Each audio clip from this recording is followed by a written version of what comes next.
Kalau menurut saya kalau memang alamiah aja gitu, artinya jangan juga dipaksakan gitu. Tapi setidaknya kalau kita nggak bisa nulis yang susah gitu ya, tapi yang penting kita nggak nulis yang kurang baik. Jadi kita mulai dulu hindari menulis atau bikin status yang nggak ada manfaatnya lah. Betul. Tahan dulu.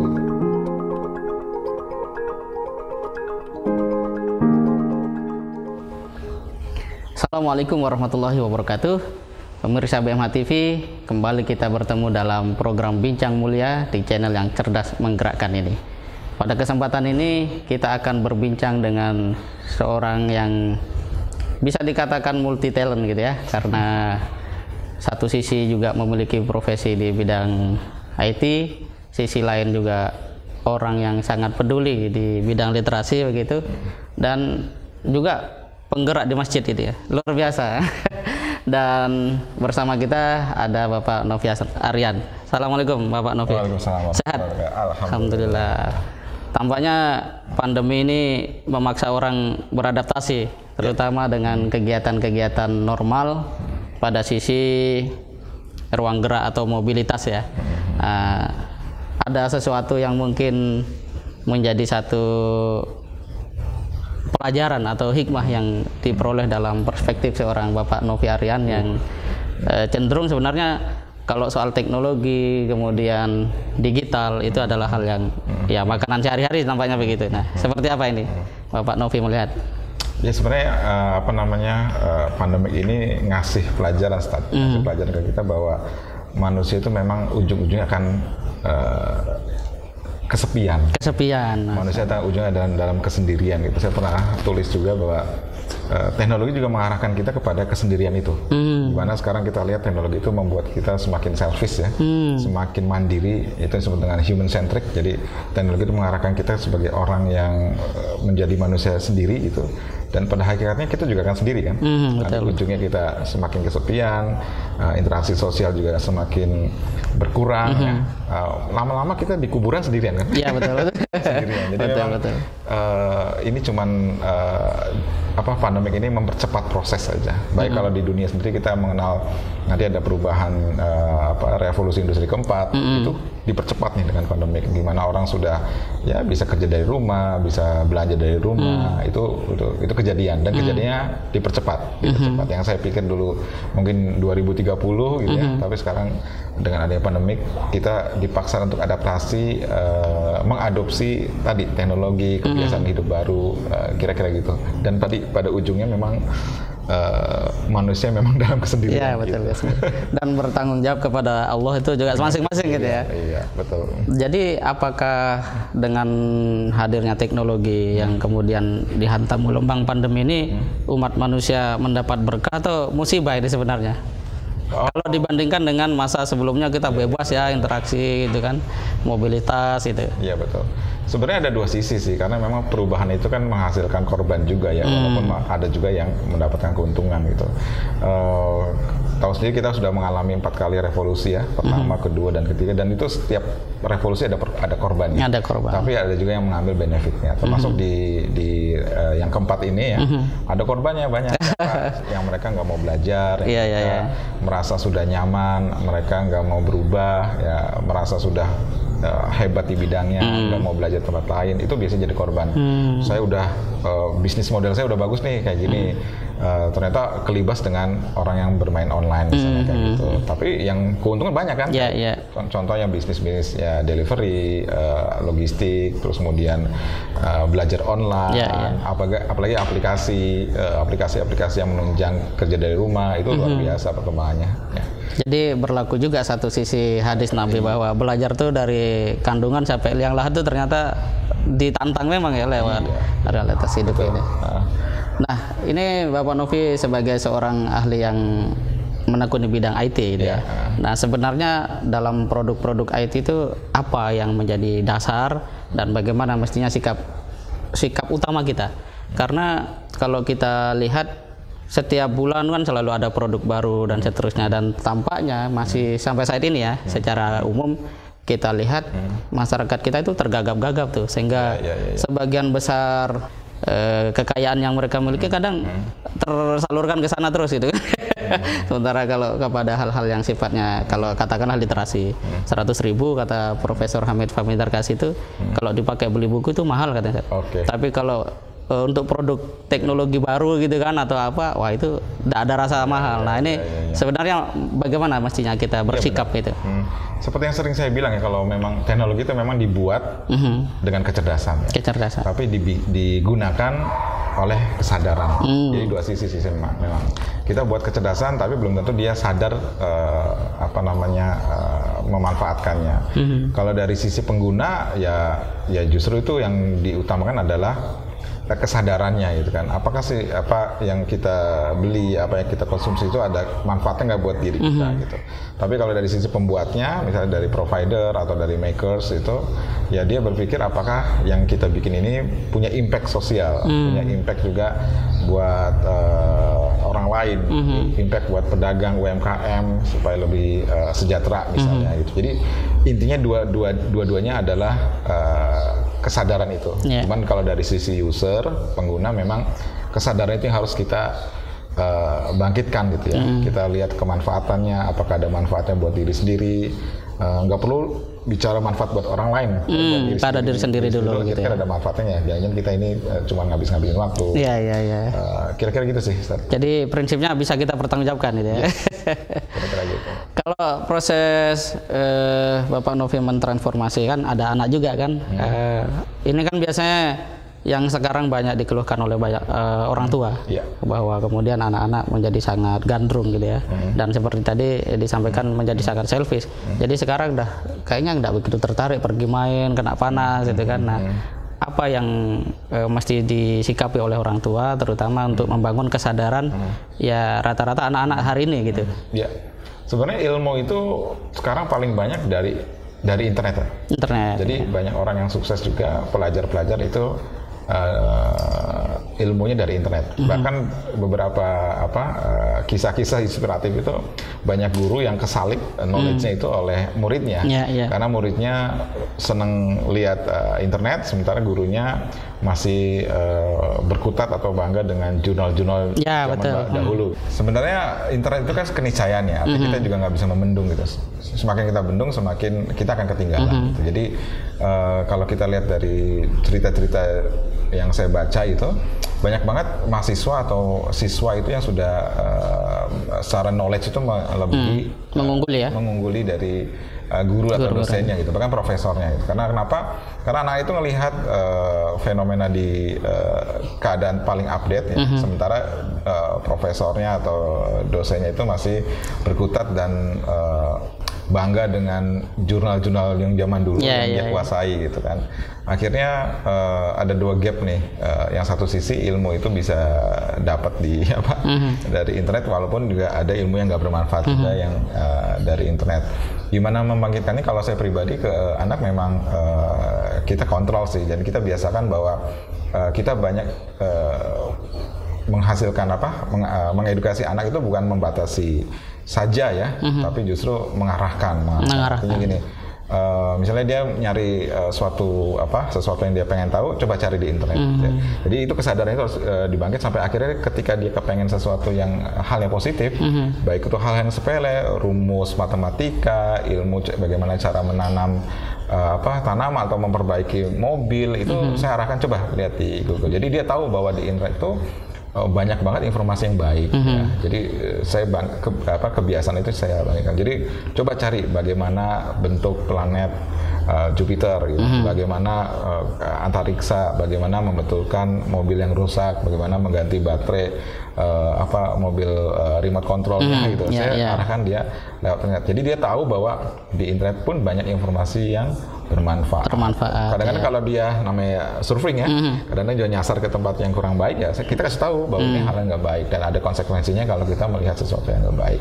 Itu aja sih. Jadi saya sedikit agak loose untuk internet, karena kalau kita batasin pun susah juga gitu. Betul. Dan tentu ada waktunya juga yang kita itu jangan di loss juga gitu. Jadi kasih waktu-waktu tertentu ya, di mana dia bisa buka internet. Dan alhamdulillah kalau putra saya sih lebih banyak juga kegiatan di luarnya dan aktivitas fisiknya tetap kita encourage juga supaya dia tetap semangat di luar.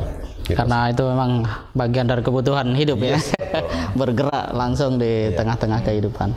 Nah, yang juga sangat penting adalah bagaimana keluarga itu menjadi sehat dalam penggunaan internet. Tadi kan kaitan dengan ilmu, belajar juga ya, belajar di mana banyak mahasiswa ternyata sudah mengungguli itu. Nah, pertanyaannya bagaimana Bapak Novi melihat fenomena itu terlaksana secara positif di tanah air gitu.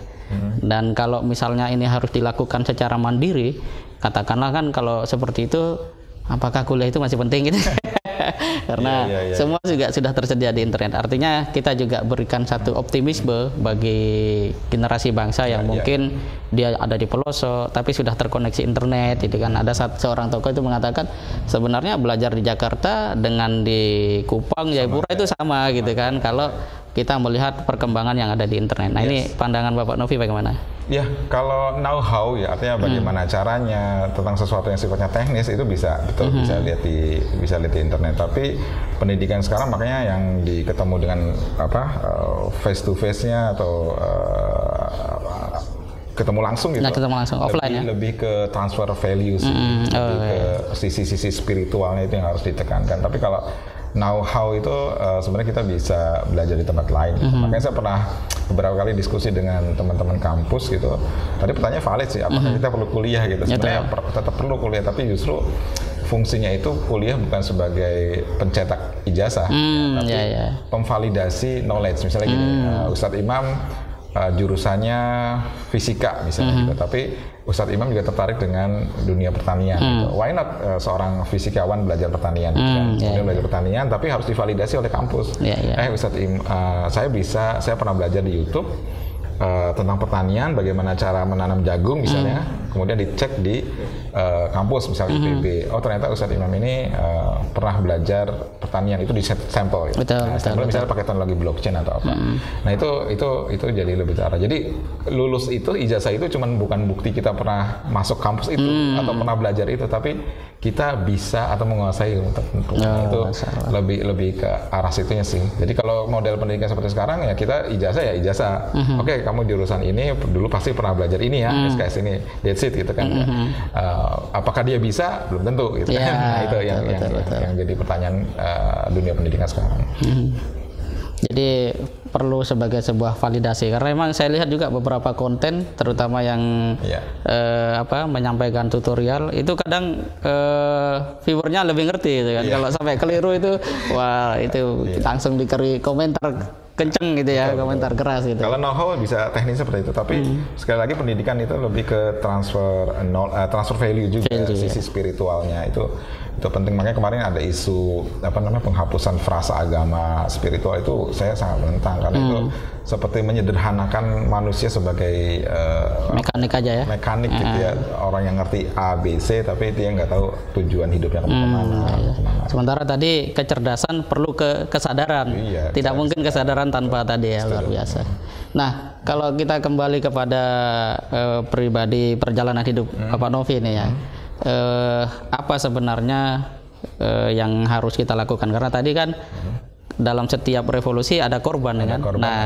Baik kita tidak jadi korban atau jangan-jangan waktu itu Bapak Novi sudah pandangan wah tahun 2000 akan terjadi begini ada semacam itu sehingga oke deh aku kuliah di bidang IT misalnya, atau seperti apa waktu itu?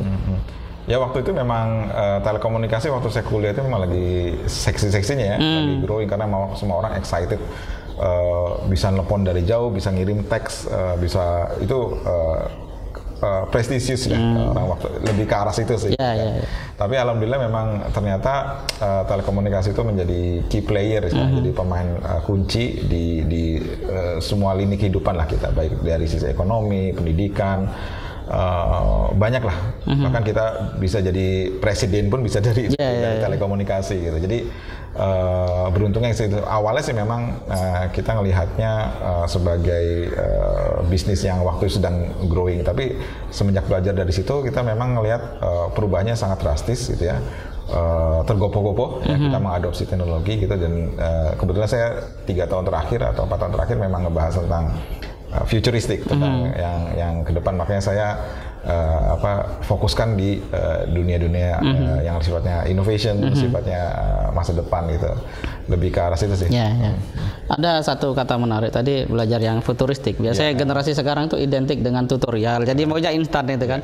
Nah, secara penerapan waktu itu yang Bapak Novi lakukan atau mulai seperti apa? Artinya setidaknya kalau adik-adik kita atau generasi kita bisa melihat selangkah 5 tahun misalnya ke depan akan begini, artinya dia tidak terjebak pada euforia yang saat ini gitu kan.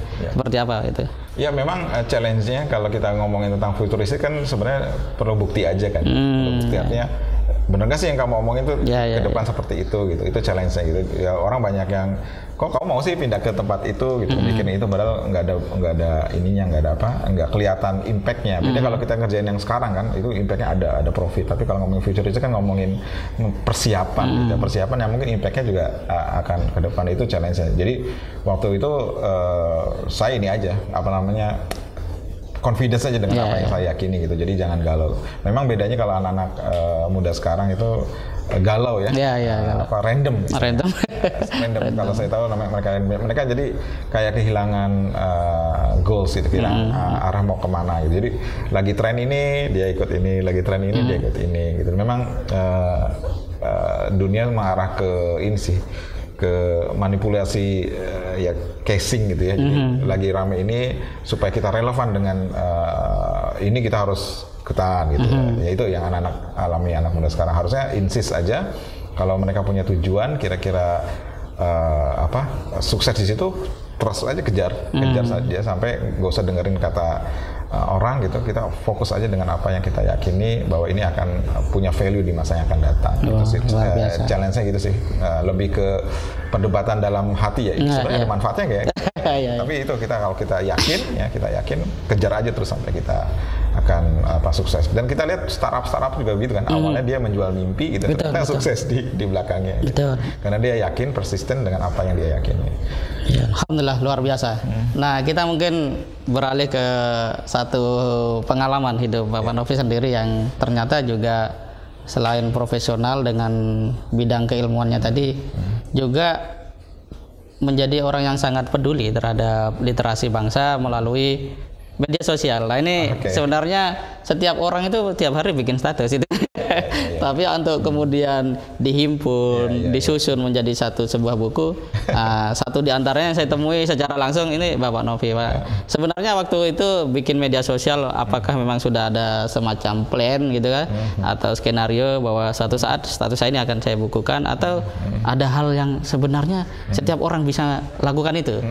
Mungkin tipikal saya juga orangnya nggak mau ikut-ikutan gitu ya. Nggak mau orang lagi ramai ini ikutan ini, orang lagi menghujat ini ikut menghujat ini, orang lagi muji ini ikut muji. Saya tipenya cenderung kenapa sih harus sama gitu kan, harus beda sama yang lain gitu. Apalagi makanya genrenya saya beda kan ketika kita posting, beda dengan teman-teman kebanyakan gitu ya, yang lebih menceritakan tentang dirinya, menceritakan tentang banyak hal gitu. Tapi kalau saya lebih menjual pikiran gitu. Jadi saya orang nggak peduli tentang, nggak perlu ngelihat sayanya gitu, nggak perlu ngelihat keluarga saya atau apa yang saya pakai, apa yang saya miliki, tapi lebih ngomongin saya pengen menularkan pikiran gitu. Nah, itu yang teman-teman di medsos kayaknya agak takut. Dia lebih pede menampilkan apa yang dimiliki dibanding pikirannya gitu. Kalau saya lebih suka melihat pikirannya gitu. Dan memang ini buat teman-teman yang di sini juga gitu, aktif di medsos kayaknya perlu deh, karena kenapa? Kalau kita bergeser ke lingkungan yang di luar sana, mungkin kalau kita lingkungannya cukup beradab gitu ya, tapi kita di luar sana banyak banget hal yang saya bilang bisa mengerikan gitu ya. Mau nggak mau kita memang harus terjun ke situ gitu kan. Tantangannya juga mirip-mirip kok, misal orang banyak yang takut ria, takut dibully, itu pun sama di sini gitu. Intinya dikepung ketakutan ya.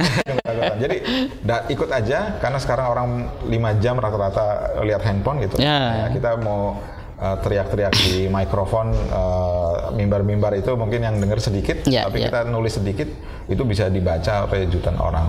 Satu orang yang dapat pencerahan aja udah luar biasa gitu kan, itu value-nya luar biasa dengan kita gitu. Dan ini blessing dari Allah ya, media sosial ini itu kesempatan buat kita.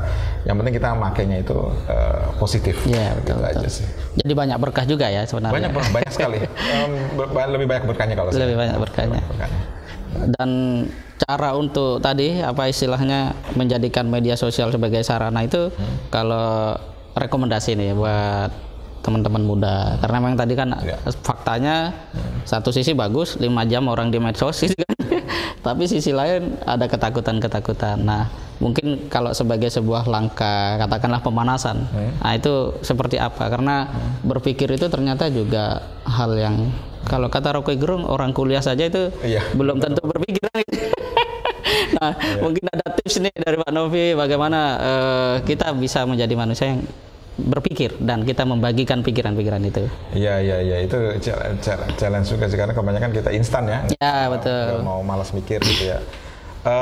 Kalau menurut saya kalau memang alamiah aja gitu, artinya jangan juga dipaksakan gitu. Tapi setidaknya kalau kita nggak bisa nulis yang susah gitu ya. Tapi yang penting kita nggak nulis yang kurang baik. Jadi kita mulai dulu hindari menulis atau bikin status yang nggak ada manfaatnya lah. Betul. Tahan dulu gitu. Kita nggak usah yang rumit-rumit gitu, nggak perlu quotes dari siapa Plato. Udah dari diri kita sendiri, apa yang kita terlintas, yang penting itu walaupun nggak sophisticated, tapi juga yang penting nggak merusak. Jadi ya lebih baik itu dulu mulai. Nanti lama-kelamaan kalau kita terbiasa, proses berpikir itu secara alamiah muncul sendiri. Kira-kira gitu sih. Dimulai saja ya. Dimulai saja untuk berpikir dari yang sederhana. Gitu. Nah, kemudian ini menarik, teknologi, media sosial jadikan gerakan dakwah. Nah, satu sisi yang juga sangat menarik dan tampaknya ini cukup langka ya mungkin ya dalam pandangan saya pribadi tentunya, aktif menggerakkan masjid. Nah ini sebenarnya Bapak Novi ini kalau dibilang orang itu ditanya kan fokusnya mau kemana sih? Ini kan banyak bidang nih ditekuni nih. Nah artinya mengapa seperti itu, dan istilahnya kalau ada anak-anak generasi muda ingin meniru itu kayak apa gitu? Jadi sebenarnya kan ya mungkin karena umur juga ya perjalanan hidupnya. Kalau saya renungkan sebenarnya ya apa sih yang kita tinggalin gitu di dunia ini gitu kan. Jadi saya lihat banyak teman-teman saya juga yang berbuat baik gitu kan.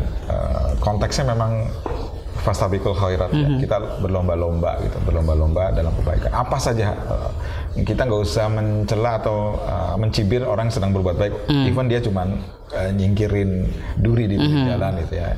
Tapi kalau kita bisa lebih dari menyingkirkan duri, kenapa kita nggak lakukan itu gitu ya. Jadi konteksnya adalah berlomba-lomba dalam kebaikan. Bukan cuma masjid, mungkin ada hal-hal lain yang saya usahakan juga gitu ya. Cuma kenapa saya fokus lagi mendirikan masjid, karena memang saya lihat masjid itu magnet kebaikan, magnet kebaikan. Jadi kalau Ustadz Imam sedekah itu ya buat sedekah gitu. Tapi kalau kita bikin masjid, itu bisa menarik orang sedekah, bisa menarik orang untuk berbuat baik, dan itu saya bilangnya epicentrum, epicentrum kebaikan. Jadi kalau gempa itu ada epicentrumnya, kalau kebaikan itu epicentrumnya di masjid. Jadi kalau masjid bergerak makmur, itu banyak kebaikan tuh muncul, sedekahnya, pendidikannya, luar biasa lah. Apalagi yang kelihatan sekali di waktu bangun masjid aja udah banyak kebaikan yang kita dapat. Soalnya tukang-tukang yang di zaman pandemik susah dapat kerja, kerja 1 tahun. Nah, alhamdulillah banyak banget ekonomi yang bergerak juga gitu. Jadi kenapa saya fokus ke masjid tuh saat ini ya? Karena memang saya meyakini ada masjid adalah epicentrum kebaikan tadi ya. Luar biasa. Ini kalau mungkin masyarakat tidak biasa mendengarkan tentang persiapan untuk bekal setelah hidup di dunia ini kan. Nah, kalau bagi seorang Bapak Novi yang dengan tadi ya wawasan yang begitu luas, kemudian juga kiprah dan pengetahuan serta pengalaman sebenarnya akhirat itu seperti apa dalam pandangan dan perspektif seorang Bapak Novi itu? Ya, akhirat itu sebenarnya adalah tempat kita kembali. Artinya dulu kita pernah di sana sebenarnya. Ya. Kita pernah di sana dan kita akan kembali ke sana gitu kan. Jadi dan dunia ini cuma sebentar ya, kita kumpul aja sebanyak-banyaknya kebaikan supaya akhirat kita juga bahagia gitu ya, di akhirat itu. Itu kehidupan yang abadi ya. Balasan dari Allah yang nggak terhingga gitu kan, dan Allah Maha Adil. Apa yang kita dapat nanti di akhirat juga persis seperti apa yang kita usahakan di dunia ini gitu. Itu aja yang paling nyata. Saya bisa bayangkan tempat yang indah gitu ya, tempat yang kita nggak akan menyesal sudah banyak berkorban di sini gitu kan, dan kita nggak sedih, banyak kesedihan di dunia gitu kan, dan itu ternyata cuma sebentar gitu. Saya membayangkannya itu sih, kumpul dengan keluarga yang kita cintai, dengan orang tua yang kita cintai, dan nikmat yang luar biasa yang akan kita dapat.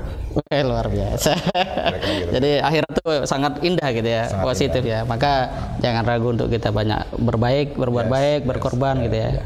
Luar biasa. Mungkin terakhir ini Bapak Novi, tadi juga supaya kita mampu bertahan. Artinya kita harus terus belajar.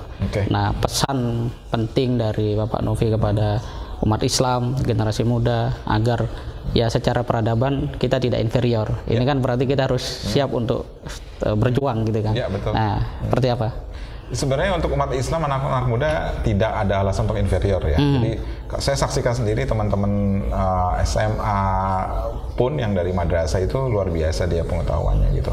Yang problem justru kitanya sendiri kan, nggak memberi kesempatan ke teman-teman itu. So kalau misalnya kita sebagai orang yang punya media untuk memberi kesempatan, buka seluas-luasnya ke mereka. Kita harus percaya mereka pun bisa. Dan itu saya udah buktikan, awalnya ragu-ragu, kemudian saya coba ternyata berhasil dan sukses. Gitu. Tapi buat anak mudanya sendiri, jangan takut mencoba, gitu kan. Terus jangan pragmatis gini misalnya. Tadi misalnya. Mazhab materialistis itu udah muncul juga kan anak muda. Dikit-dikit apa sih benefitnya buat saya? Apa sih benefitnya buat nanti jangka pendeknya lah gitu ya. Tapi pikir jangka panjangnya, bahwa apa yang kalian dapat itu sekecil apapun ilmu itu pasti manfaatnya bisa jadi nggak sekarang, tapi 2 tahun lagi, 3 tahun lagi, dan itu pastikan ada manfaat. Jadi nggak usah ragu, belajar apa saja ya. Jangan berpikir manfaatnya harus hari ini nih. Saya misalnya belajar bahasa Inggris, manfaatnya hari ini enggak. Jangan putus asa, nanti mungkin 5 tahun lagi, 10 tahun, apa yang kita pelajari itu pasti ada manfaatnya. Jadi jangan putus asa. Jadi jangan random tadi saya bilang.